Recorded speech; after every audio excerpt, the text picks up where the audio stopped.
So today, the theme for today is death. In our society, there's no culture of speaking about death and teaching us how to deal with death.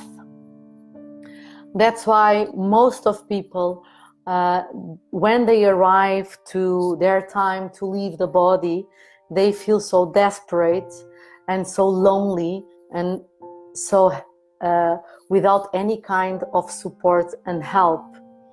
Even the most religious ones sometimes, and I really appreciate to work with what I call wise and elder people, but a lot of people call them old people.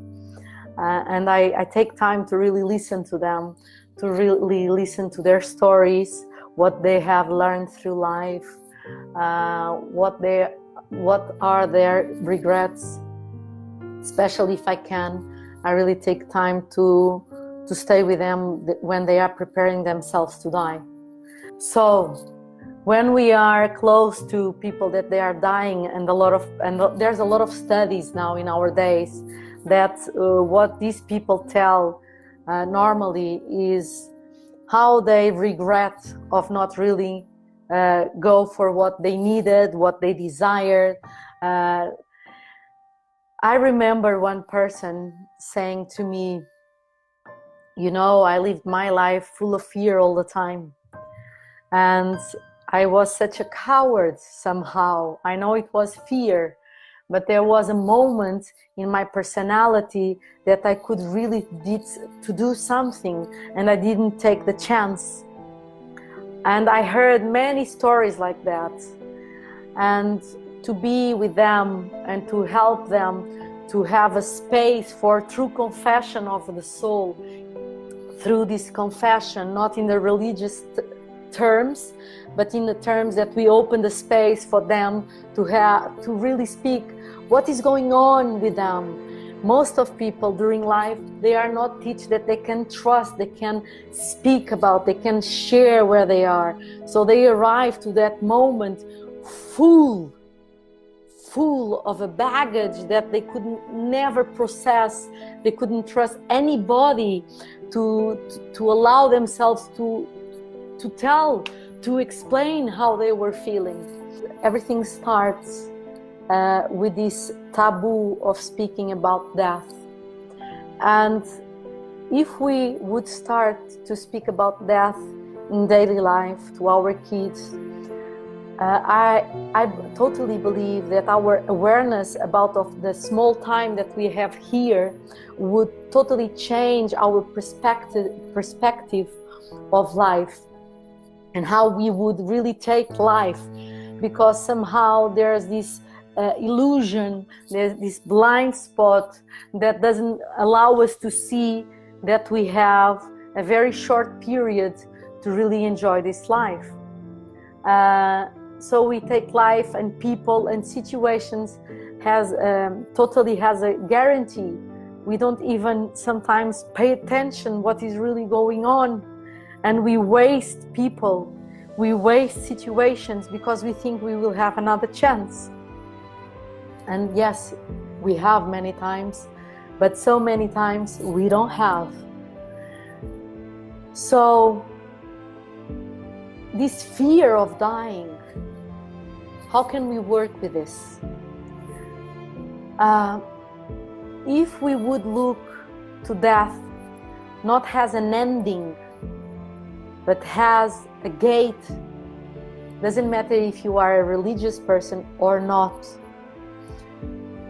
The same way that we see the birth. When a woman is pregnant, we always rejoice normally. Of course, there are many situations where women, they get pregnant and then they didn't want, or then they regret. There's so many situations. But in general, when we look to a birth, we welcome that child. So there's a gate of entering this life. Why don't we look to death as a gate for something that we, with our mind, can't even understand what is it? Because somehow we are short in this knowledge and wisdom of mystery. Because the more we start to work with ourselves in terms of awareness, and we go through layer by layer of the conditioning and all the belief systems and wounds that keep us in jails, the more we melt them and transform them into wisdom and to true presence, to awareness, that is not only something that from the mind, it's something from our heart. It's a state of presence inside. We totally connect with this mystery of life, how this planet was created, how this planet is not falling in the dark, infinite skies of multi-dimensions. The more we start to connect with this mysterious force of life that is not only here in planet Earth, is out of planet Earth into the all black holes. The more we connect with this life force, we start to trust into the unknown, and we need to give this big step to the unknown, this big and precious step to the unknown. So the more we start to invite this capacity to look to death directly in the eyes, not as a concept. It's so easy. We get totally lost all the time in concepts. But the more we allow this reality to be present in ourselves, the more we can taste life, the more we can taste the present moment.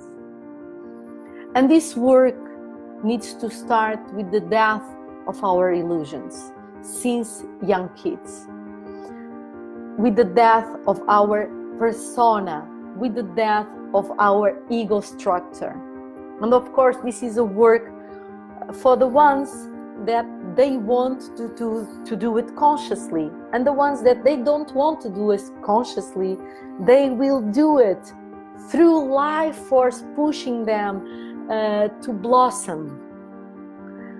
So for the ones that you do consciously, this work of facing your personality structure, your persona, your masks, your illusions, your needs, your wounds since childhood, what you are dealing now is with the death of your cages that doesn't allow you to really feel free, that doesn't allow you to be present, that doesn't allow you to taste life. Doesn't matter how much do you have, if you are even in relations. So many times we have everything around us, and even like that, there's something that is missing. And what is really missing is our true essence to have space to vibrate. So why people are so afraid of this persona, personality, masks, to let go wounds, to let go belief system. How I am, this is who I am. No, you're not. You're not that.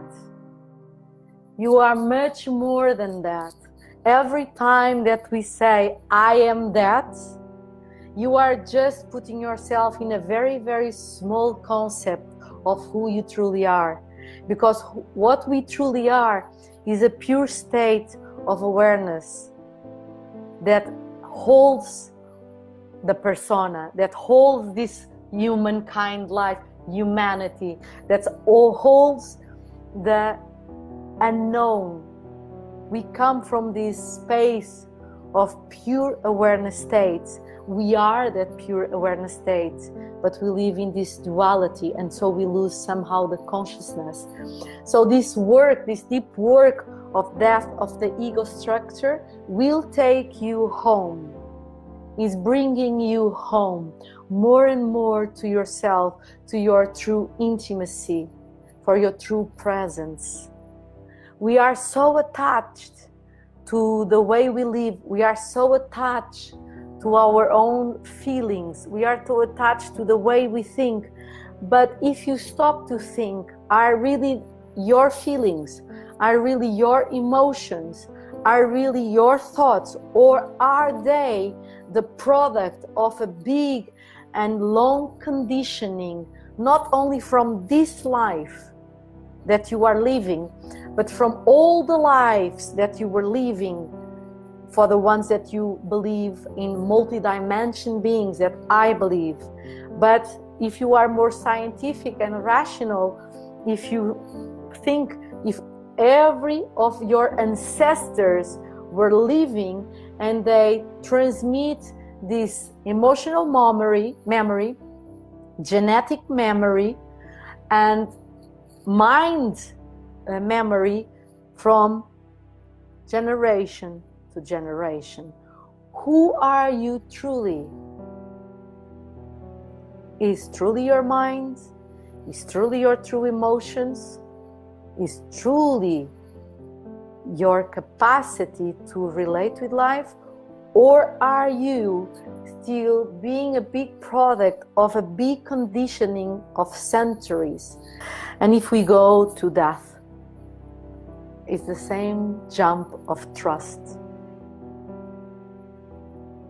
When you will confront death, and maybe some of you already did, the more aware during your life, the more you are in true presence with yourself. When death comes, there's no big emotions. There's a pure state of acceptance and true peace. Pulsation of life that we are and we don't remember, that is always vibrating inside, that is working inside of us in our favor, to remind us that all the pain, all the doubts, all the fears are just here, but it's not you. You are the one who are observing that. But if you don't practice this detachment of the way you think, the way you want things to go on, the goals, if you don't train yourself to become more present and to become really the observer, the stronger will be the process to leave the body. And honestly, for me, what a journey will be when we leave the body. Why can't we really see this as another step in this adventure that is to have consciousness? Fears normally is a big illusion, is a big not acceptance of reality. So normally when we have strong fears of dying, what means? It means that somehow during life we were avoiding these fears. Most of the times the fear, or we run away or we freeze. But one or another, what we are doing is to go to survival mode.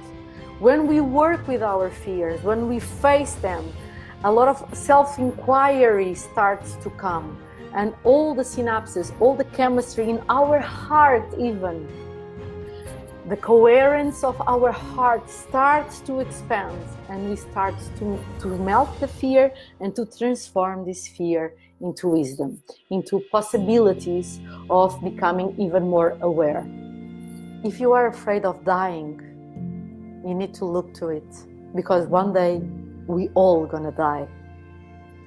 The more you work with yourself and with your fears along the way, the more you decide to give your life to true awareness and to true inner growth. That is to face in your personality structures, to face your wounds, to face your traumas, to face your blockage, to expand who you truly are, to go deep inside of you and to self-inquiry. The more you will come back to your true intimacy the more we work with ourselves into deep awareness, the more we melt all these layers of conditioning into deep presence. And in that state of deep presence, you become much more real to yourself and to others. You become much more authentic to yourself and to others, the way you relate to others. You become much more self-trusting in your life and in your life force and in the mystery of life. We are so afraid since ever of the unknown. Why can't we just fall in love for the unknown and take the adventure? We live in this life, we need to have the money, we need to relate, we are social beings, we have the right to fall in love. At the same time, when we melt, when we heal conditioning and wounds and traumas and belief systems, we become more authentic. So everything that we do in life becomes more in resonance with yourself. We start to pulsate in a very authentic way with ourselves and with life itself, with the mystery